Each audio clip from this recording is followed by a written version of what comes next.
আজকের ভিডিওতে এমন একটা জায়গা বলবো যেটা ভুঁড়ির সাথে সম্পর্ক তুমি কোনোদিন স্বপ্নেও ভাবতে পারো না। তুমি একটু ভেবে দেখো তো, জীবনে কোন সিদ্ধান্তটা তুমি ভয় না পেয়ে নিয়েছো। তুমি কি খাবে, তুমি কি পড়বে, তুমি কোথায় যাবে, তুমি ফিউচারে কি করবে, এমনকি তুমি কাকে ভালোবাসবে, তুমি কোন কাজটা করবে, এই প্রত্যেকটা সিদ্ধান্তই তুমি নিজে কোনোটাই নিচ্ছ না। একটা অদৃশ্য ভয় তোমাকে নেমাচ্ছে, আর এই ভয়টার জায়গা থেকেই তোমার শরীরটা খারাপ হচ্ছে, ওজনটা বাড়ছে, পেটে চর্বিটা বাড়ছে। আজকের ভিডিওতে সেই ভয়টা নিয়েই কথা বলবো, যাতে তুমি তোমার ভয়টাকে দেখতে পাও এবং সেটাকে ঠিক করে নিজের চর্বি জমাটাকে বন্ধ করতে পারো। Welcome to good life with Sukanya. আমি লাইফস্টাইল কারেকশন কোচ। এই কারণে শুধু ডায়েট দেওয়াটা আমার কাজ না, তোমার লাইফটাকে ঠিক করে মানসিক শারীরিক সব দিক থেকে ছোট ছোট অভ্যাস পরিবর্তন করে তোমাকে টার্গেটে নিয়ে যাওয়া।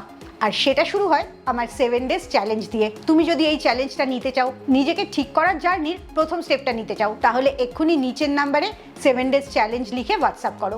ভয় পাওয়াটা আসলে কোনো খারাপ জিনিস না, কারণ ভয় আমাদের রক্ষা করে। যেমন রাস্তা পার হওয়ার আগে তুমি দুদিকে দেখে রাস্তা পার হও, সেটাও ভয়ের জন্যই করো। কিংবা আগুনে হাত দিচ্ছ না, ইলেকট্রিকের তারে হাত দিচ্ছ না, গরমে পুড়ে যাবে, ইলেকট্রিক শক খাবে, এটাও ভয়ের জন্যেই। এই সমস্ত ভয়গুলোই আমাদের ভালোর জন্যে, আমাদেরকে রক্ষা করার জন্যে। কিন্তু এই ভয়টাই যখন অন্য মাত্রায় চলে যায়, তখন আর এটা আমাদের রক্ষা করে না, বরঞ্চ আমাদের ক্ষতি করতে থাকে। যেটা আধুনিক জীবনে আমার তোমার সবার সাথে ঘটছে, সেটা হচ্ছে একটা অদৃশ্য ভয়। এই অদৃশ্য ভয়টা সবসময় মনের মধ্যে চলতে থাকে। লোকে কি বলবে, আমি যদি এই কাজটায় সাকসেস না পাই তাহলে কি হবে, আমি মোটা হয়ে যাচ্ছি, লোকে খারাপ বলছে, আমার চেহারাটা নষ্ট হয়ে যাচ্ছে, লোকে কি বলবে, আমি ঠিক কথা বলতে পারি না, লোকে কি বলবে, আমি ঠিক করে কেরিয়ার তৈরি করতে পারছি না, কি করব, ভবিষ্যৎটা কি হবে, বাড়ির লোকরা আমাকে পছন্দ করছে না, কিংবা আমার চেহারাটা খারাপ হয়ে গেছে বলে আর কেউ আমার দিকে ঘুরে তাকাচ্ছে না। এই সমস্ত জিনিসগুলোই অদৃশ্য ভয়। আর একটা শব্দ আছে, সেটা হচ্ছে যদি। আমি যদি এই কাজটা করতে না পারি তাহলে লোকে কি বলবে, আমি যদি ওজন কমাতে গিয়ে ব্যর্থ হয়ে যাই তাহলে বাড়ির লোক কি বলবে, আবার ওজন কমালেও অনেক সমস্যা, এখন ওজন কমিয়ে ফেলেছি, আমাকে যদি লোকে দেখতে খারাপ বলে। এইসব ভয় থেকেই নানা রকম সিদ্ধান্ত নেওয়া হয়, কিংবা বেশিরভাগ সময় কোনো সিদ্ধান্তই নেওয়া হয় না। এই সব সিদ্ধান্ত নেওয়া বা না নেওয়ার পেছনে কাজ করে একটা অদৃশ্য ভয়। এবারে আসি সবচেয়ে গুরুত্বপূর্ণ অংশতে। এই ভয়টা কিভাবে তোমার প্রতিদিনের সিদ্ধান্তে বাধা দেয়, আর তোমার একটু একটু করে ওজন বাড়তে থাকে আর ভুঁড়ি বাড়তে থাকে। প্রথম আসছে তোমার খাবার নিয়ে। তুমি কোনো খাবার খেতে ভয় পাও, ভাবো এটা খেলে মোটা হয়ে যাব, ওটা খেলে শরীর খারাপ করবে, এটা কি আমার খাওয়া উচিত, বা কোনো একটা বিশেষ খাবার বেশি করে খেতে হবে, সেটা খেলেই আমি ওজন কমাতে পারবো, অথচ খাবারটা তোমার একটুও ভালো লাগে না। এছাড়া আরো অনেকগুলো ভয় আছে। তুমি একাকিত্বে ভোগো যখন অনেক বেশি খাও, কিংবা যখন কারোর উপর অভিমান করো তখনও ভীষণ সুগার ক্রেভিং হয়, অনেক বেশি খাও। এই সমস্ত ইমোশনগুলোই আসলে ভয়ের থেকে তৈরি হয়। ভয় শুধু এক রকমেরই হয় না, নানা রকম ভয় থাকে। তুমি যখন খাওয়ার জন্য ভয় ইমোশন দিচ্ছ, তখন সেই খাবারটা তোমার কোনো উপকার করছে না, বরঞ্চ আরো শরীর খারাপ করে দিচ্ছে। ঠিক সেরকমই তুমি এক্সারসাইজ করতে যাও, আদৌ কি তুমি এক্সারসাইজ করতে ভালোবাসো বলে এক্সারসাইজ করো, নাকি ওজন কমাতে হবে বলে এক্সারসাইজ করছো? যে ব্যায়ামটা তুমি ভালোবেসে করবে সেটা তোমার শরীরও সঠিকভাবে গ্রহণ করবে, আর যে ব্যায়ামটা তুমি বাধ্য হয়ে করছো, তোমাকে ওজন কমাতে হবে, লোকের চোখে সুন্দর দেখতে লাগবে, তার জন্য করছো, সেই ব্যায়ামটা কখনই তোমার উপকার করছে না, বরঞ্চ আরো শরীরের ক্ষতি করে দিচ্ছে, শরীরটাকে অনেক স্টিফ করে দিচ্ছে, জয়েন্টে আরো পেন বাড়িয়ে দিচ্ছে। এইভাবেই তুমি তোমার সম্পর্ক, কেরিয়ার, এমনকি নিজের প্রতি ভালোবাসাটাও ভয়ের থেকে করো। অনেক সময় নিজেকে ভালোবাসো না, নিজেকে সময় দাও না, সেই সমাজের ভয়। যদি তুমি নিজেকে সময় দাও তাহলে হয়তো লোকে বলবে তুমি খুব স্বার্থপর। তুমি এই ভয়ের জন্যে নিজেকেই হারিয়ে ফেলছো, নিজেকে ভুলে গিয়ে সমাজ, অন্য মানুষ, সবাই কি বলবে, কি ভাববে, সেই ভয়তেই তুমি বেঁচে আছো। এটা কি সত্যি তোমার বেঁচে থাকা, নাকি কোনো রকমের টিকে থাকা?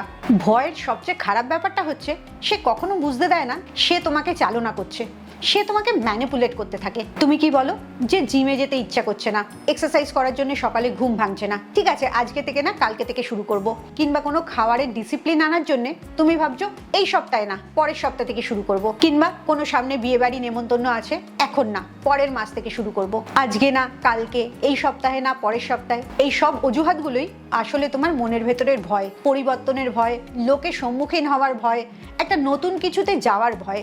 আর এই ভয় পেতে পেতেই তুমি বছরের পর বছর, এমনকি সারা জীবনটাও কাটিয়ে দাও। দিন শেষে আফসোস ছাড়া কিছুই তোমার কাছে বেঁচে থাকে না। এবারে আসি নিজেকে নিজের প্রশ্ন করার পালায়। কিভাবে তুমি বুঝবে যে তুমি ভয় পেয়ে সিদ্ধান্ত নিচ্ছ, নাকি ভালোবেসে ইন্ডিপেন্ডেন্টলি সিদ্ধান্ত নিচ্ছ? প্রথম নিজেকে নিজে প্রশ্ন করবে, যে কাজটা করছো, যে ভাবনাটা ভাবছো, সেটা কি তুমি ভালোবেসে করছো, নাকি কোনো ভয়ের থেকে করছো?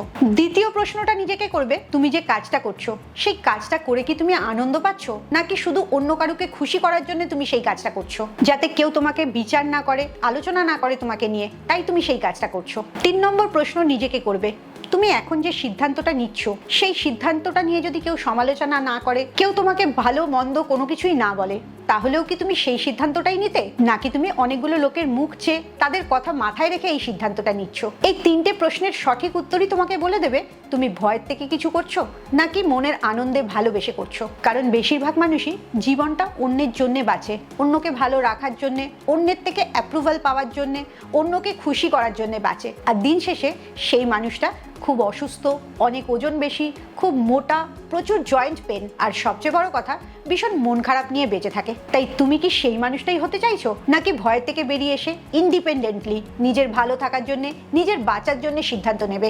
এই ভয়হীন জার্নিটা শুরু করা খুব একটা সহজ না, তবে অসম্ভবও না। তার জন্যে আজকে থেকেই ছোট ছোট কয়েকটা কাজ শুরু করবে।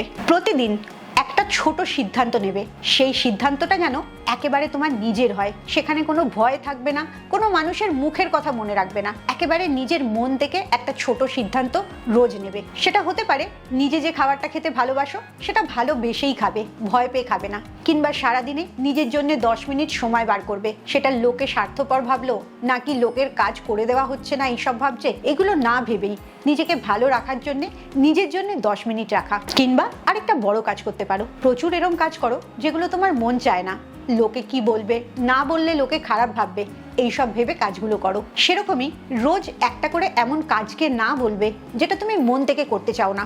লোকটা কি ভাববে, লোকটা কি দুঃখ পাবে, এই কথাটা না ভেবে, সম্পূর্ণ নিজের কথা ভেবে, নিজের কাজটা করতে ভালো লাগছে না ভেবে না বলবে। এই ছোট ছোট সাহসিকতার কাজগুলোই তোমাকে স্বাধীনতা এনে দেয়।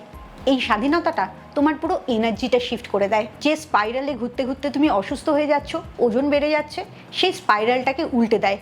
তোমার সুস্থতার জার্নিটা এখান থেকেই শুরু হয়। একটা কথা মনে রাখবে, ভয় তৈরি হয়েছে তোমাকে নিরাপদ রাখার জন্য, কিন্তু ভয়ের পরিমাণ যখন বাড়তে থাকে, তোমার পুরো জীবনটাকে ভয়টা ঘিরে নেয়, তখন সেই ভয়টা তোমার জীবন যাপনটাকে বন্ধ করে দেয়, তোমার ভালো থাকাটাকে বন্ধ করে দেয়। তাই সেখানেও একটা ব্যালেন্স রাখতে হবে। ভয়টা যেন শুধু প্রোটেকশনের কাজেই আসে, তোমার বেঁচে থাকার আনন্দটা যেন তোমার ভয়টা কেড়ে না নেয়। তাহলেই দেখবে কোনো ডায়েট, এক্সারসাইজ কিচ্ছু না, কোনো খাবারকে ভয় পাওয়া না, শুধু ভয়টাকে জয় করেই কি সুন্দর তুমি তোমার ওজনটা আর ভুঁড়িটা কমাতে পারছো। আর এই জার্নিটাই যদি তুমি আমার সাথে শুরু করতে চাও, তাহলে 7 ডেজের চ্যালেঞ্জ জয়েন করো। চ্যালেঞ্জ জয়েন করার জন্য নিচের নাম্বারে 7 ডেজ চ্যালেঞ্জ লিখে হোয়াটসঅ্যাপ করো। খুব ভালো থাকো, মানসিক আর শারীরিকভাবে একদম সুস্থ থাকো।